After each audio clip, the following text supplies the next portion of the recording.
Thank you for joining the Dads Are Cool Too podcast. Please subscribe for exclusive content and send your favorite stories about parenthood to dadsarecool2@gmail.com. I wanted to drop out of kindergarten. Wait, so tell that story and why. Yeah.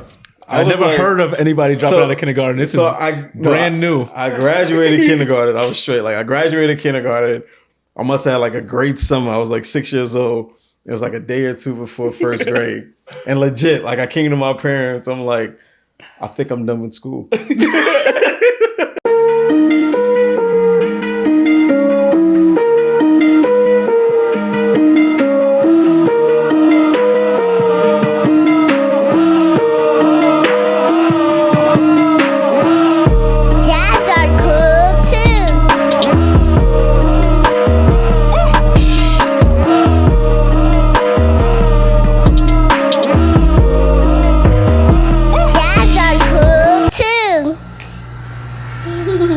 Welcome everybody to Dads Are Cool 2, episode 4. We in here, boy. Let's go, baby. I'm the line reader, my partner in crime, Timothy Havens. What's up, boy? Let's do it. Nothing. How you feeling? I'm chilling. Feeling good since last episode? What's going on? Anything new at the daycare? Everything good. The daddy daycare or the real daycare? Both. I mean, my day mostly consists of just keeping my kids alive. Yo, it's crazy because at the daycare, right outside the daycare, there's like a bed of rocks. They got like rocks outside the daycare. For some reason, there's a pathway, and to the right of it is like there's rocks. So my son and my daughter always go to those rocks, and they have to take rocks home pretty soon. There's gonna be more rocks in my crib than there is outside my crib. It's crazy. So for more than 30 seconds, God. I got a text message, I got an email, you got to do it within 30 seconds or less, or else somebody might die. What about you? Everybody's good. Everybody's chilling. Same old. Still working from home. Quarantine life. Okay.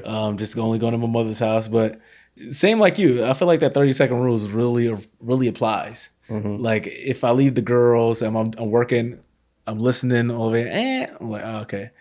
If I know it's something that does like, oh, one person has a game that the other person doesn't have on the iPad, let me go check out. It's crazy because they was just chilling. They were just like 10 seconds ago, everything was all good. So I already know the life that you live in. But that last episode was very good. We got a lot of feedback. Thank you everybody that gave us some feedback, some likes, some subscribes. We got a lot of good feedback. Yeah, for sure. Please continue to subscribe to us on YouTube, Facebook, everything, Twitter. Also, go to our Instagram, Dads Are Cool 2 with 3 O's, and follow our page. Yeah, right? YouTube, Twitter, everything. Yeah, for sure. So they're in daycare now, but what plans do you have for them when it comes to school? Oh, that's a good question, right? So I think we're gonna allow things to come to us as it is, right? Like I know, like in New York City, before you go to like first grade, the kids take a test to see if like they could get into like some special programs. Mm-hmm. I'm not really sure what it's like in Jersey where we live right now, but I don't know. The kids are pretty smart. The kids are doing well, and we just got to like look for the best opportunities that we could possibly have for them. Yeah. Depending on the town that we live in. Like Karen and I spoke about this would we recommend private school versus public school? Yeah. I grew up in the public school system. Yep. I think I'm pretty good. I think I'm straight. Yes, doctor. I believe that you're fine. There's a lot of programs out there, but we just have to be careful. And I think if you're just like active as parents, making sure that they're in the right programs and things like that, we should be okay. Yeah. So what neighborhoods are y'all thinking of raising the children in? That's a great question, because one of the things that we ask ourselves all the time is like I just said, right? I like the way that I grew up, but I don't know if I want my kids to grow up the same way. Yeah, because there was things that just happened for me. Once again, I had great parents, I had great friends, but there were some situations that I probably shouldn't have been in.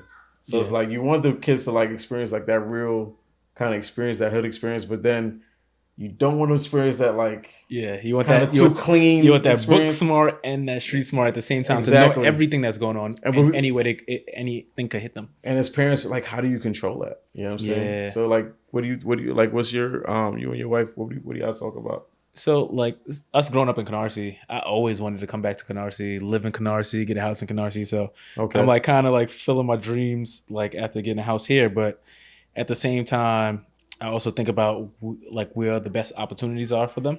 I want that to be in Canarsie. That's my goal. I want to help mentor people and different people to make the community better in Canarsie, where I feel comfortable saying, "Oh, this is the perfect place to raise children." You know what I mean? I don't want to say I gotta leave home to raise my children because home isn't good. And that's really important. That's amazing that you're doing that. I mean, it's gonna take some work, but Canarsie needs some work. Yes. But what you're doing is great because it starts from home, right? Yeah. Because like every like if your foundation is sound, it doesn't matter what happens at school, right? They have that sound foundation, and thank God for people like you that's actually giving that to them. For sure. Thank you. I appreciate you, man. Yeah. So like, what were the school systems like for you growing up?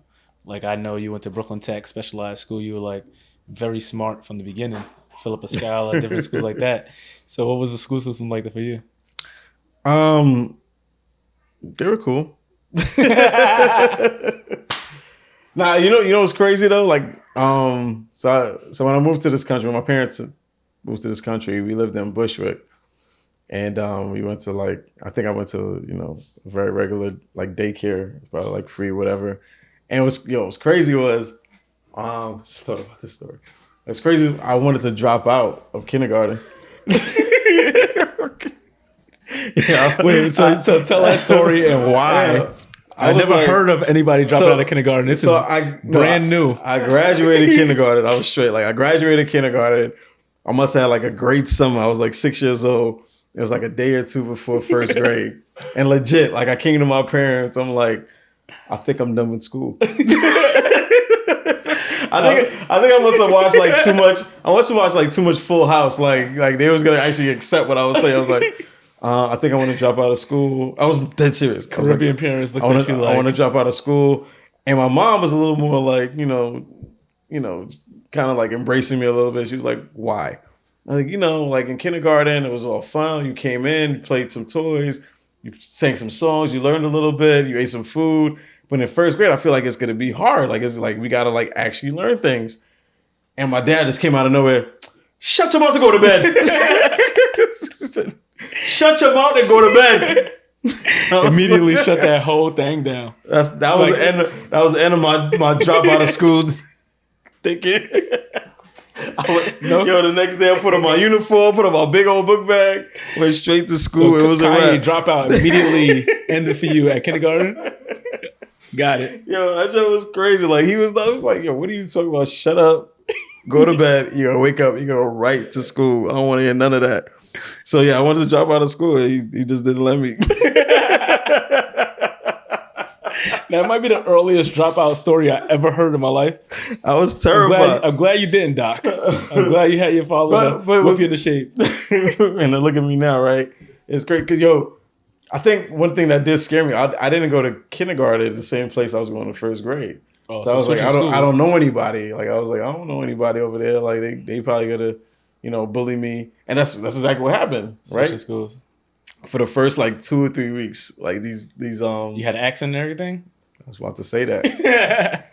These kids was like, who became my friends. They was like bullying me. They were like, I'll try to play ball with them, whatever. They throw the ball away from me. I'm like, all right, whatever. And I think that's what like my personality comes from today. Because they were like trying to make fun of us and cut my ass. Yeah, I already, when you stopped, I was like, just say cut my ass. They were trying to cut my ass. So I'm like, all right. And I cut their ass right back. Yeah. So I just became like, man, funny, whatever. And then what really cracked the whole bullying thing, one day it was like lunchtime. Came to the cafeteria, getting lit. Came to the cafeteria.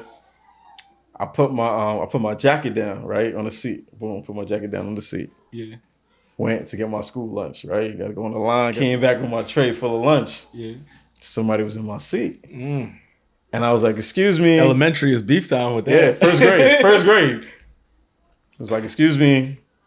Just ignored me, whatever, right? I said, excuse me. This is my seat. And it was like, looked at me, not anymore. And what triggered me was that the girl that was sitting next to them was my first crush in the first grade. Oh, so you like, and she looked at me like, I'm not having this. So what you about to do? Dog, I just black. Like next thing I know, we rolling around by the windows, blacked out. Next thing I know, we by the vice principal office. Homie, your whole nose is bloodied up. Goodness gracious. It was crazy. I was blacked out in first grade? I felt bad. But you know what I mean? Like my pops came in there, the vice principal came in there, it was like, yo, you can't hit a girl.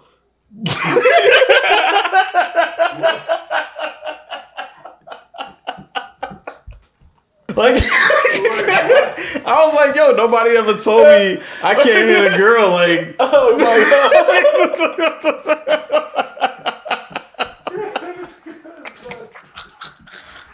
Yo, like you gotta learn. I was 6 years old. Oh my gosh! Nobody ever told me. All our listeners, followers, our subscribers, don't unsubscribe. He was only 6. Son, we became cool after. I felt bad. I was like, yo, nobody ever told me I couldn't. Like she's the same size as me. Yeah, so you don't know she better disrespected at me. All. So I had to. Well, I'll tell you one thing, ain't nobody ever bullied me ever again. Shout out to my cousin Faith at Effin' Drinks. Check out their Henny Coladas, Blue Hawaiian Drinks, and many more in the New York area. You can check them out on Instagram at drinks.__. That's DRINKS.__. Welcome back, y'all, to Dads Are Cool Too. Thank you for tuning in. Right now, we have a very good friend of mine. My brother since I was, 9 years old? Elementary school, fourth grade. Very special, right? Very special guest. Yeah, very special guest. My man, Kareem Mcquilkin. Bless up. Welcome. Bless up, my brother. Welcome, Welcome, man. Yes. So let's get welcome to Dads Are Cool Too. Yes. Right, you're officially part of the alumni. Yes. You're on the show. You know what I'm saying? Tell us a little bit about your family. My family. So I got to go back a little bit. You know. Okay. So my family immigrated here from Grenada. Okay. Got So my grandmother actually came here first, and I'm not sure. So she had about 7 kids. One of them passed away. That would have been 8. Oh, wow. So I'm not sure exactly how many of them were up here before she came, but I know my mom, who's the youngest, and the second youngest, they were in Grenada for a while my grandmother immigrated up here with my grandfather. Okay. And they stayed down there with some family for a while before they eventually came up here. Okay. You know what I'm saying? Very humble beginnings. Yeah. But, and at the same time, recognize like the opportunity that they had by having family up here before they came. Okay. But I know at the same time, like my mom's experience was a little bit different in terms of she understands how it, the experience, she understands living a life where you're not with your parents all the time. Right? Okay. Yeah. And I think there's a lot of West Indian people who experienced that, especially during, I was born in 1986. Yeah. So my mom came up here, I want to say it's like the early, mid 70s, like late 70s. My dad was from down there too. Okay. You know, that's something, you know, just my dad passed away at a young age. So that's one of the reasons why, like, I really take fatherhood, like, it's very sentimental to me. Yeah. And it means a lot to me because I know what it's like to not grow up having that father figure there, you know, from an early age in life. And I think that's one of the reasons that, like, this is one of the things that has inspired me to live the life that I've lived, like teaching, coaching, trying to be a role model. Yeah. Yeah, just me like reconnecting with his story and, you know, his life here in New York, like asking my uncle questions, my aunt questions, you know, and just learning about who he was, the type of person he was. Everybody loved him. He also faced some challenges, you know, with just drugs and the complications of life. And these are things that, like, I probably a couple years ago would have felt uncomfortable sharing. But, you know, like, this is the story of, someone who brought me into the world, and it's not negative or positive. It is what it is, and it's helped me grow as an individual and understand, some of the pain that my mom has felt. Yeah. And also like just speaking to her about, what her experience was, and just learning about the type of individual that I would like to become, using him as not as somebody that I'm saying I don't want to be like. It's saying like, yo, these are the great qualities that my dad had. And then see, these are some of the challenges that he faced. And how could I avoid, falling to some of the challenges that he wasn't able to overcome? Yeah. The older I get, the more I understand the challenges and how people react to challenges in different ways. But at the end of the day, especially being a Black man in this world, I understand how we sometimes we have different outlets to release our stress and our pain. And that's why I really value therapy. I value self-exploration and trying to find ways to just continuously better myself. Yeah, that's awesome, man. Because I remember when I was a kid, we have in third grade, for example, write an essay about your hero. Yeah. I'm like, yo, ain't nobody that I really want to emulate. I've always felt like that. There's people that, yeah, sure, I like this quality, that's cool. Yeah. But nobody that ever wanted to say, I want to be just like that. Right. And honestly, like you said, I can say this now, even my parents. Yeah. I never wanted to be just like my parents. Yeah, they're great. They were great parents to me. Mm-hmm. But at the same time, I could see their good qualities and their bad qualities. Yeah. And say I can learn from both. Right. Which it seems like what you're trying to do right now in the past few years. Learn from your dad's great qualities and also learn from his kind of mistakes as well. Yeah, I feel like that's me and him is pretty similar. Where my father got deported, where I could remember any experiences with. So with that, now you shape how you want to be as a father. Right. It's no oh, he did this, he did that. How do I want to be? It's no, I know how I want to be as a father, and now I'm gonna be that type of father. Right. Yeah. Right. So Kareem, how have those things shaped your life now? So I think just really seeing my mom and just seeing how hard she worked and how much she paid attention to me. I always think of it as, especially now as a parent, she wasn't trying to raise a son.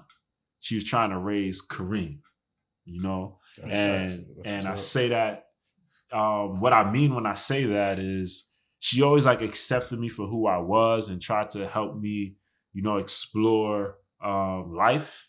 Even when I said I was rapping for a little while, she never told me I was bugging out. She just always supported me. And just thinking of her upbringing, she was mostly women that my grandmother gave birth to, but she's always persevered, And I'm not gonna sit here and say I was always this righteous guy that always understood it. I'm gonna say Black women, what I'm saying, because I love everyone, but Black women, I hold them very special to my heart. Yeah. And I seen how she worked and how she persevered and just the type of individual she was who always made it happen. And that's what really made me wanna be the type of person that can make a Black woman happy and appreciate everything that I can bring to the table, while at the same time understanding that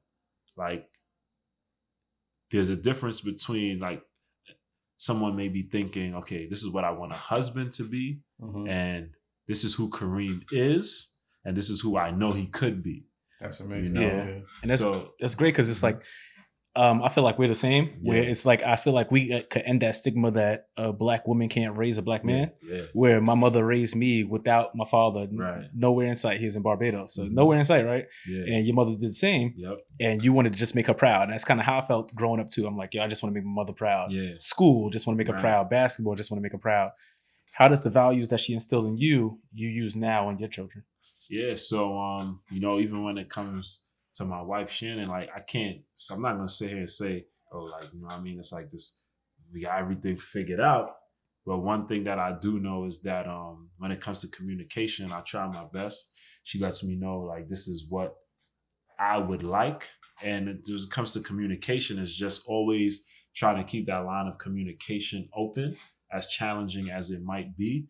And I often think of it like, okay, I don't always do everything I tell myself I want to do, right? Like read as much or work out as much, right? So it's like when someone else is like increasing their expectations of me, especially my wife, I become more cognizant of it too. Right. I become much more cognizant of it. That's the perfect word. And I try to ask myself, it's not always in the moment, you know what I'm saying? Yeah. But sometimes like after that, well, I'm like, yo, like, okay, like what is she really trying to say? Am I really listening?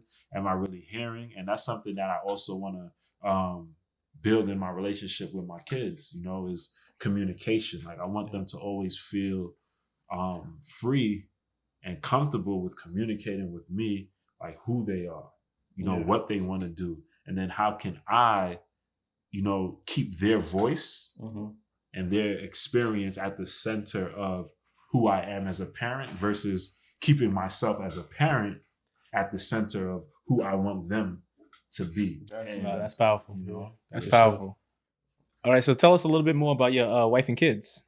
Yeah. So my wife, Shannon, and she's a property manager, so she has a great understanding of like, you know, real estate, and she's like in that in between of like these neighborhoods being gentrified, and then also like trying to, you know, remain righteous and, you know, true to her core as a human, you know. But it's tough to navigate that. She recently just went back to work like about 2 weeks ago, so we're trying to figure out that virtual working environment, because I'm a teacher, so I was doing that towards the end of the year when COVID hit. Now it's summertime, I'm off, and you know, we have two little ones. Zariah, she is about to be 3 years old, and my son Cairo, he turned 7 months in about 2 weeks. Gotcha. Congratulations, yeah, thank you. You know, and it's a much different experience with two.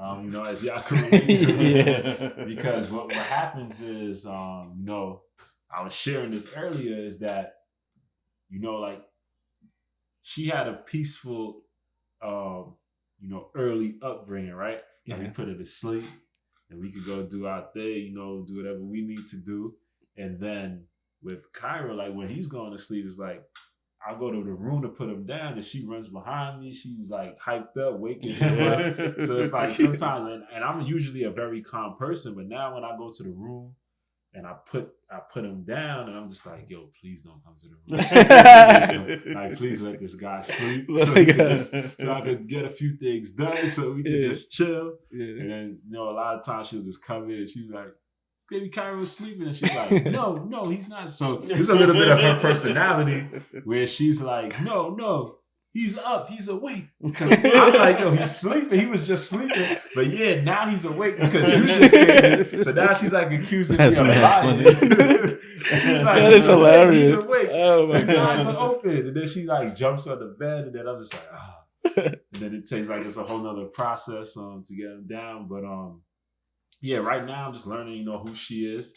You know, even sometimes when me and my wife might not be seeing eye to eye, she'll be like, "No, Daddy, stop it." Like, she call you out. Yeah, I'm like, yo, where you learning this from? I get called out too, because it's the women, they stick together. Yeah. They stick together. There's like no. The girl's like, no, you, Daddy. Yeah, I'm like, me? Wait, what? Ave Millie, me? Yeah. And that's why I'm like, wait, what's going on? Like, where do you get, picking up on this type of talk from? And, you know, it's just because she's Jamaican. Yeah, you know what I'm saying? You know, Grenada's a small island. You gotta be very chill, right? You know, she be getting hot sometimes. Or her vibe, you know what I mean? One day she might just be like, yo, why on with you guys? You never know. Right? Was that planned to have the kids kind of back to back? So it wasn't planned to have them back to back, but we knew we wanted we didn't want to wait too long to have another child. Okay. So you know, thinking about, you know, a third one, like we kind of go back and forth, but I think with the third one, it will be more planned than the first two, because, you know, we want to make sure that we have certain things in order, like certain goals that we set for ourselves as a family and individually. Just try to make sure that those are in place. However, one thing as a parent that I've learned is like there's never the perfect time to do anything. For sure. Nalan says that all the time. Abundance is a place we call home. More than dance, there's yoga, Pilates, and fitness classes. The place is dope for rentals, for podcasts, photo shoots, and other exciting new content creations. Follow Charisma J at Abundance BK or Abundance Studios BK on Instagram. For more information, go to abundancearts.org. That's ABUNDANCEARTS.org. Tell us a little bit about your new venture, the Alchemy Summer Studio. Yeah, so the Alchemy Think Lab was a school designed by like not just me, but like 7 other individuals who came together. First, when we first started in the beginning of 2019, it was just a space that my friend from work and we were like, let's have a space for young Black professionals to come together and share their experiences. Okay. She actually it started off just as a think lab. Think lab, think tank. She brought the idea to me, and I was like, let's go. Her name's Lakithia. She's like very like innovative. Like she shares a lot of things with me. And like she puts me on, and I'm like, oh, word, like, oh, I didn't even know that's going on. Like, yeah, that's a really dope idea.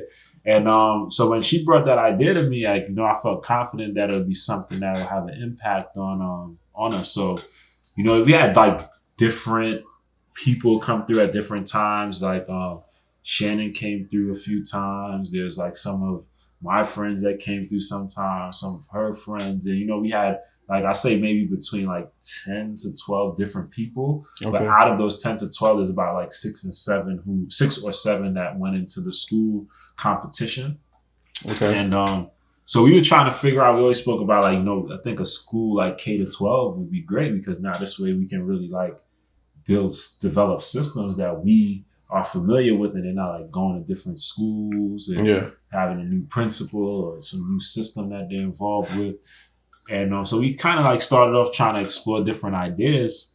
And she called me one day and she was like, there's this school in Atlanta that has this, they have a challenge-based curriculum and kids go there for 1 year in high school and they really focus on like the city becomes their learning experience. Gotcha. So whatever challenges the city's facing, they use that as the curriculum. Yep. Wow, that's cool. And they partner with different like organizations or politicians.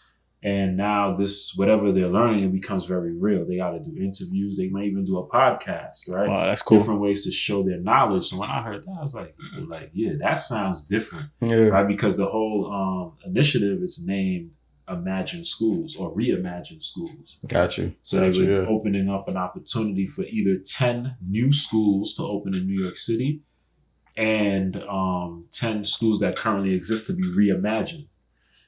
Mention a challenge-based curriculum. It's like instead of students going to class like math, science, English, social studies, our goal was to dissolve those walls. Okay. Right? We're not going to a specific content area. We're going to focus on a challenge. Yeah, where you utilize those content areas. Right, where you utilize those content areas. Yeah. So like the easiest example right now would be COVID-19, right? Mm-hmm. Science, right? That's like easy, right? Like how does it impact your body? How does it spread? But now thinking about how it spread, that deals with mathematics, right? And as well as like CTE, career technical education, or computer engineering or computer programming, right? Like how do we contact trace? Yep. Right. Then math, like why is it impacting Black and brown communities at a disproportionate rate? What are the statistics? How do we break that down? When you get into social studies, right? What are the health implications that have impacted Black and brown communities? So like epidemiology as well, right? Like the data, and then also like how it affects particular groups or demographics, right? Right. Exactly. Yeah, that's dope. Yeah. Yeah, that's great. And that's how we could dive into history now, right?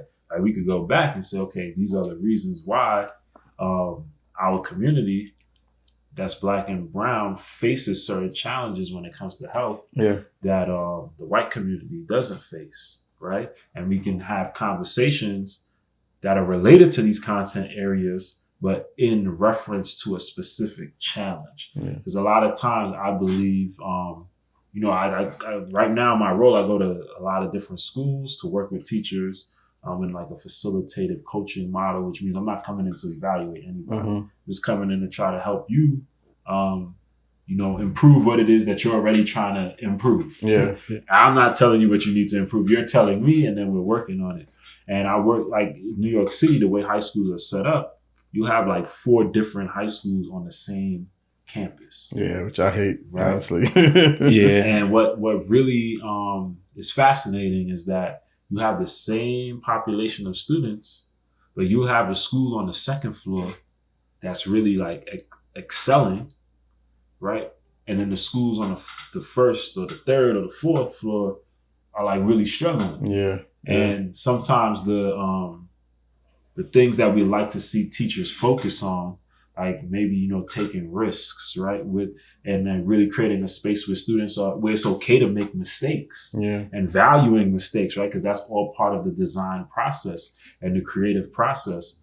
The conditions sometimes don't exist when you have principals evaluating a certain way or superintendents evaluating a certain way, right? Then we know like a lot of the challenges that the students come to the school with. So now sometimes those conditions aren't even in place to have education live out the way that you would hope that it can live out. So in our model, we believe that focusing on a challenge and dissolving those walls of content areas allows those conditions to be in place from the get-go. And you're saying so many amazing things right now. You said, having the students design something, design the process, design some tool to ameliorate or to attack the things that's going on in the real world right now. And it's crazy because those things are what professionals are doing right now. So even if the students don't get it right, like you just said too, you hit on something else, it's okay if they don't get it right. At least they're thinking that way. Right. And they could put that in their essay for college or in an application for an internship.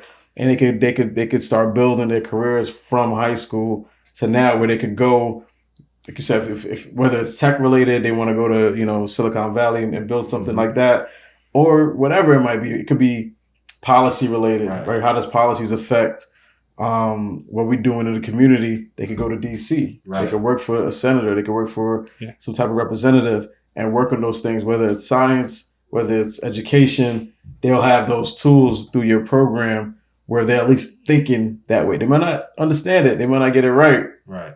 But they're already thinking in that. They have that mindset to kind of fix those problems that we have in our community. And that's an amazing thing that you're doing. Yeah, that's super amazing. Thank you. And how do you because you're learning so much stuff while you're at work or like when you're in these programs, and how do you think you're going to utilize that now with your children? So one of the things that like I'm learning while doing this is like a lot of industries are saying that kids aren't coming into these professions with some of these critical thinking skills, right? So that's one of the reasons why we chose this model. And then also thinking about just the workforce in general. It's like a lot of jobs that are going to be around 5 years from now. Like, I don't even know what they'll be. That's true. That's true. That's true. Right. So how do we begin to prepare students to do these things? Shout out to Steve Jobs. Right. Right. Apps. Because all these jobs evolve. Right. They do evolve. But what you're saying is like the things that people went to college before, like years ago. Right. There's new programs in place in college that those programs, they're out the window. And we have new programs, computer science and all these different types of things, engineering, like my man over here in the law. Yeah, right. and he knows firsthand because these kids are coming to his class, right, in college. And sometimes they don't, I don't know exactly the challenges that you face, but sometimes they might not even be willing to really like ask a question. Right? To try to learn more or take that risk of saying, hey, I don't know this. And that's one of the things that we want to do as educators and teachers is like, I don't know everything. I'm facilitating the learning, but I'm not the holder of the knowledge in this classroom. But that's also perfect. That's also perfect at the same time because you're bringing in something that isn't normal in our community. Right. Like these programs aren't normal in our community. So you bringing these programs in, even if you don't know, or you sparking the mind of people that might, Right. you know, learn it and then bring it back to the community. Right.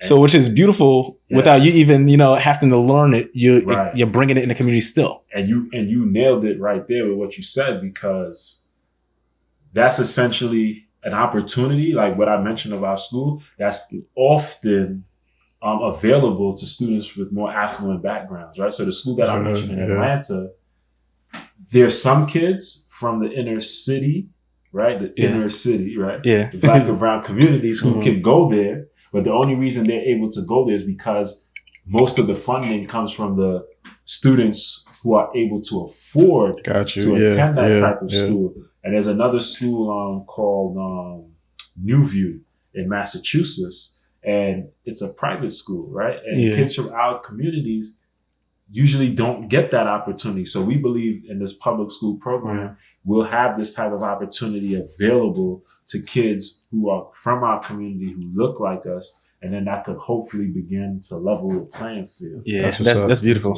Because people always say like your network is your net worth, right? So you bringing these different people into the community and they teaching the younger people broadens their network versus it's just being certain things. It's music, sports, or certain things that we learn from young can make you money. Right. And now we're like, no, you could do this. You could do all these different type of, join these other type of careers. Right. That's awesome. Yeah, like I don't even know it exists. That's awesome. You mentioned before the summer studio. We did a pilot for 2 weeks, and just these 2 weeks that just not this week, but 3 weeks ago it began for 2 weeks, and it was a sneaker design studio. The reason we chose sneakers is because we were able to collaborate with a nonprofit that focuses a lot on sports and basketball, and we brought an educational component to their summer camp. Okay, and it was a sneaker design studio. What goes into sneaker design, and the survey that we distributed to the students, a lot of them said, wow, I didn't know this much goes into designing a sneaker. The marketing, right? The something called GAIT, G-A-I-T, that I just learned about. It looks at like the way people walk. So like Zion Williams, right? He's heavier, he walks a certain way. So like what type of sneaker will be best to fit his body, right? And his body type. That's good. And when I went there the first day, like literally, like 90%, like there's about maybe 15 kids I interacted with. Like 90% of them had on Kyrie Irvings. That's my favorite. That's my favorite player, by the way. And he's in Brooklyn. Let's go. It's my guy. But I was very happy to see that. And at the same time, many of them didn't really understand the marketing aspect behind it, right? Yeah. Like he has like the SpongeBob versions, all these different versions. Like why are they choosing Kyrie as the person to pump all of this money into his sneaker?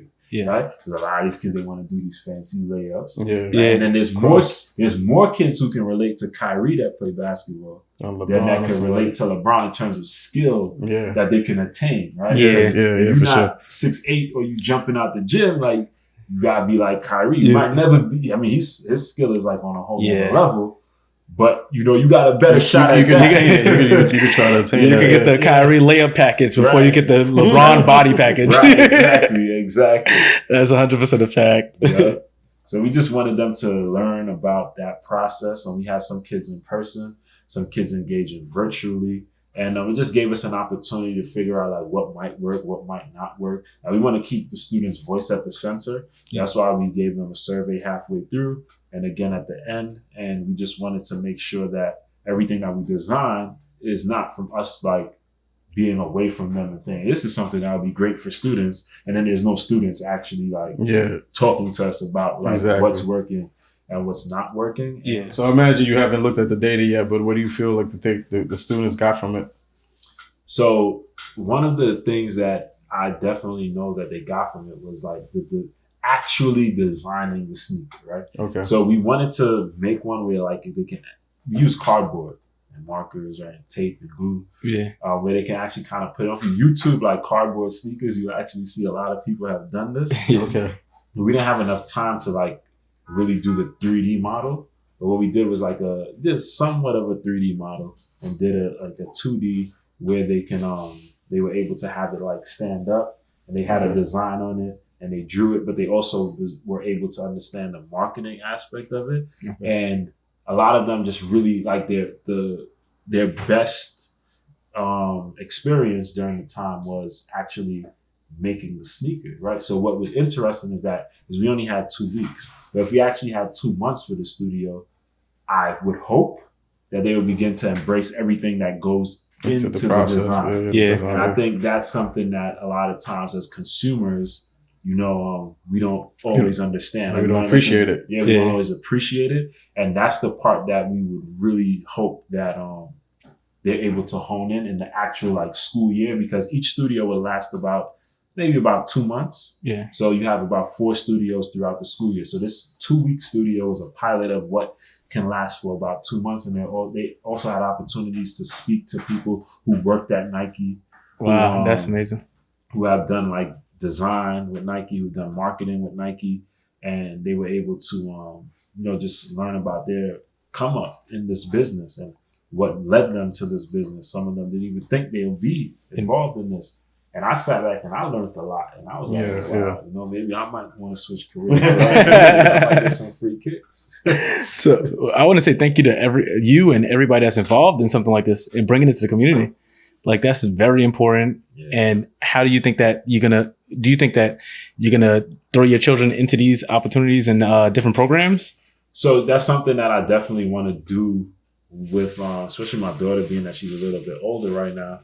It's just like allowing her to be her and just thinking about, okay, what are the things that you want to learn about? Yeah, right? For sure. And even if I don't know much about it, how can I begin to learn more about it to support you? And then also recognizing that as young as she is, like, there's a lot that I've learned about myself through her. Okay. Right. So how can I begin to allow her to be like, lead me, right? Yeah. In learning about the things that she wants to learn about. And that's like, and just having this type of school model, and having more knowledge about it.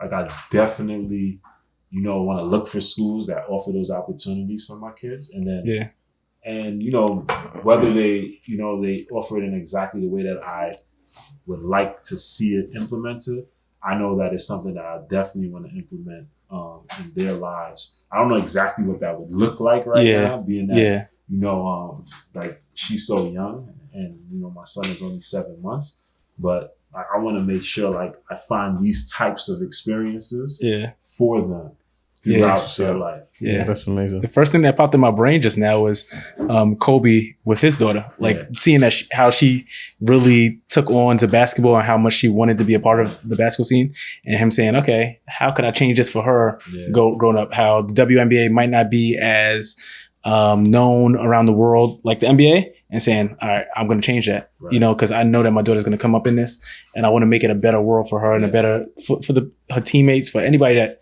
grows up wanting to be in the WNBA. Right. So like, I feel like that's like similar to what you were just saying. Like, you see, like, she's younger, and you're going to think about what she wants to be involved in, and then evolve in that. Right. Yeah, that's cool.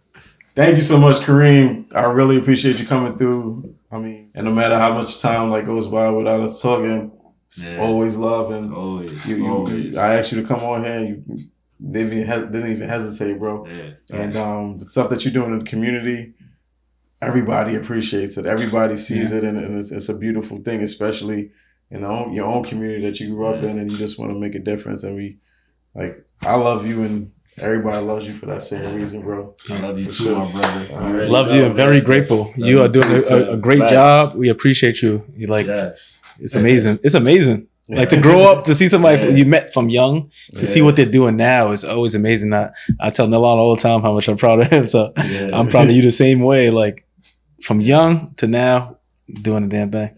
Big facts. Thank y'all too, man, for even inviting me up here, because you reached out in the line. I was like, I even mentioned the school thing to you before this. A few months ago. We still are trying to figure out what that looks like, because it's not something that's very common in America. But I just want to thank both of you for recognizing what it is that I'm trying to do, and I also want to share what it is that I'm trying to do is not possible without people like you. You know what I mean? Yeah. And if we could find ways to partner, even if it's like doing a podcast, right? Like that might be part of, you know, like students learning like how to do this and seeing like how you took it upon yourself and you took it upon yourself to make this a reality and learning it, you know, on your own and really like taking ownership of that. And I just want to thank you for just giving me an opportunity to share what it is that I'm trying to do. And if anybody is, you know, watching this and you interested, you know, like hit up Nels, hit up Tim, you know, and we could figure out ways for you to get involved in the community. Definitely. And in the school that we trying to bring, because a big part of it is having partnerships. For sure. You know? So I really value that. And thank y'all. Thank you. That's super cool. Thank you. All right, we'll be right back with Dads Are Cool Too. Dad story. One morning earlier this year, Anaya, his daughter, was continuously calling on me, Dad, Dad, Dad, as I was busy and I kept ignoring her. After a while, she took a pause. Next thing I heard was, Babe, babe. It was so cute, as she must have heard her mom call me that, and I always respond. She got me with that. I answered and went to her. Thank you, everybody, for staying tuned. A big shout out to our special guest, Kareem. A big shout out to Mike Uko for our videography and photography. For sure. A big shout out to William Pointer for our audio equipment. We really appreciate it. Yeah.